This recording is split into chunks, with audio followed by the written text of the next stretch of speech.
The summer heat was unbearable. People rushed past one another on the busy streets of New York City, too caught up in their lives to notice the man sitting cross-legged on the corner of Fifth Avenue. His beard was overgrown, his coat torn, and his shoes barely held together with string. But there was something different about this beggar. He wasn't shouting for money or holding up a sign. He simply sat with a notebook in his lap, scribbling furiously, as if his life depended on every word. That beggar's name was Raymond Burke.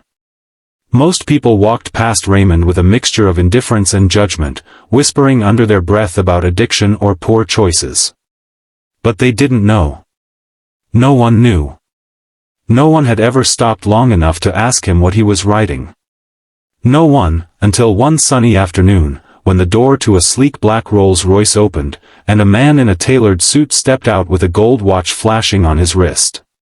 He had everything Raymond once dreamed of: power, influence, wealth. His name was Charles Hemsworth, CEO of one of the largest real estate empires in the city. He was used to snapping his fingers and watching the world dance for him. Charles glanced down at Raymond as he passed by and smirked. Then, for some reason only his ego could explain, he stopped and looked again.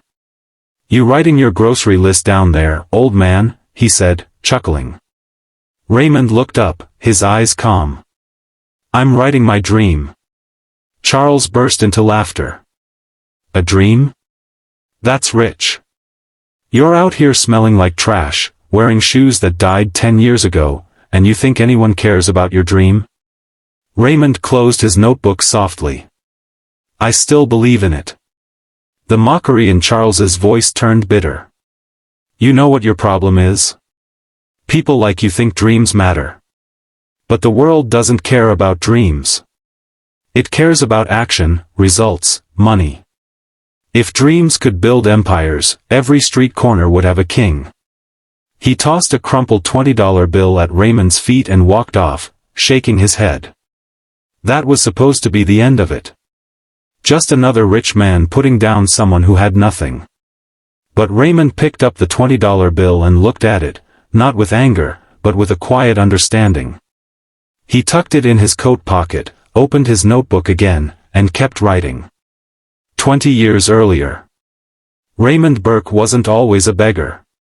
He was once a high school teacher, respected, soft-spoken, and deeply passionate about literature. He believed in stories, in dreams, in the power of words to change the world.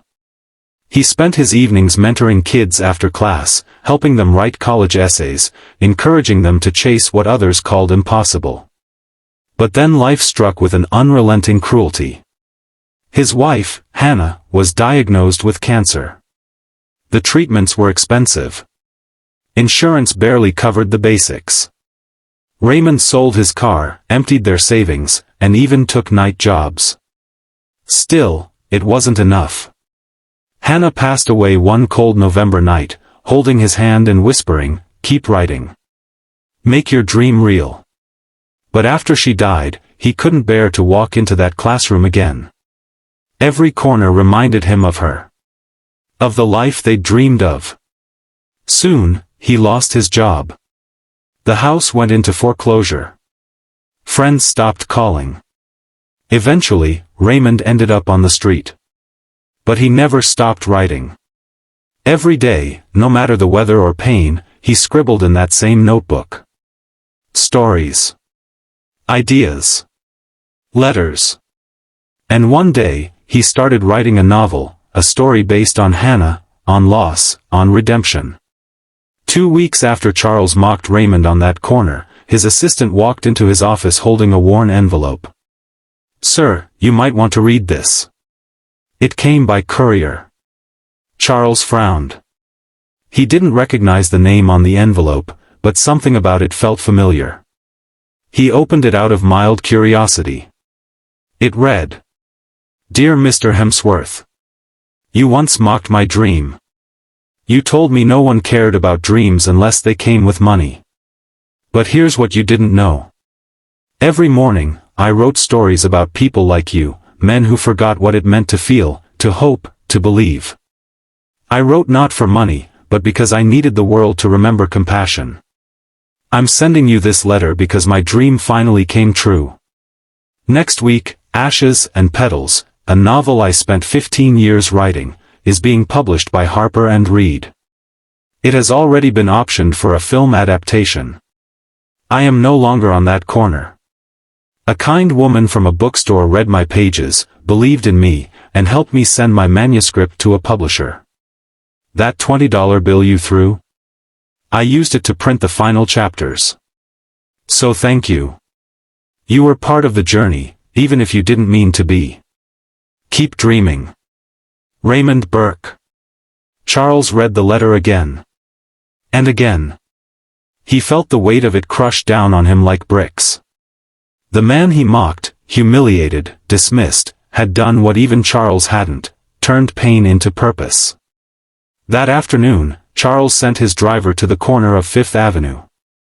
Raymond wasn't there. He was never seen on that corner again. 6 months later. Charles sat in the front row of a packed auditorium.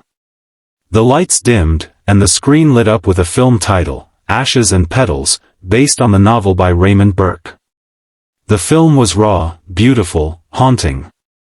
It followed the life of a teacher who loses everything but finds peace through storytelling. The final scene showed the character sitting on a bench, placing a handwritten letter into a mailbox addressed simply, "To the one who mocked me." When the credits rolled, people were in tears. Charles included.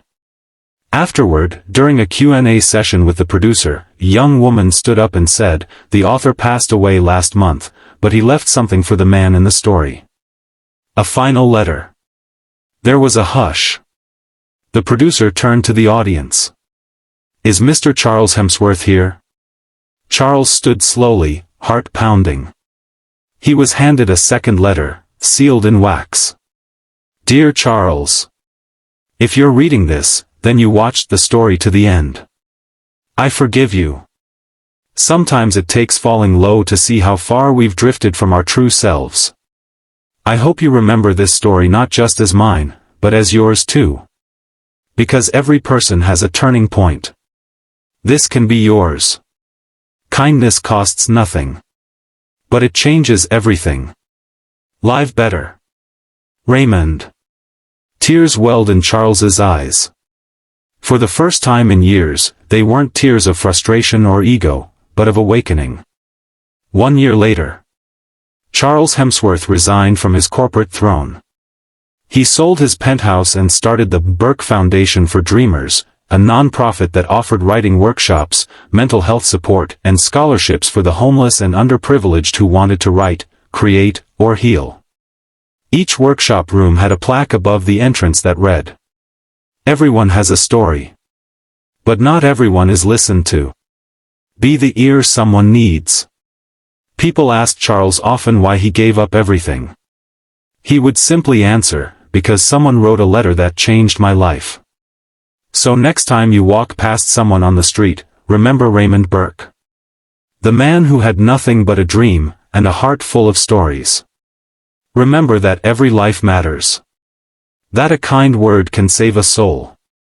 That believing in someone, even once, might help them finish their story. Dreams don't need gold to shine. They just need someone to believe. If this story touched your heart, please like the video, subscribe to the channel, and share it with someone who still believes in kindness. Let's build a world where no dream is mocked, and every story is heard.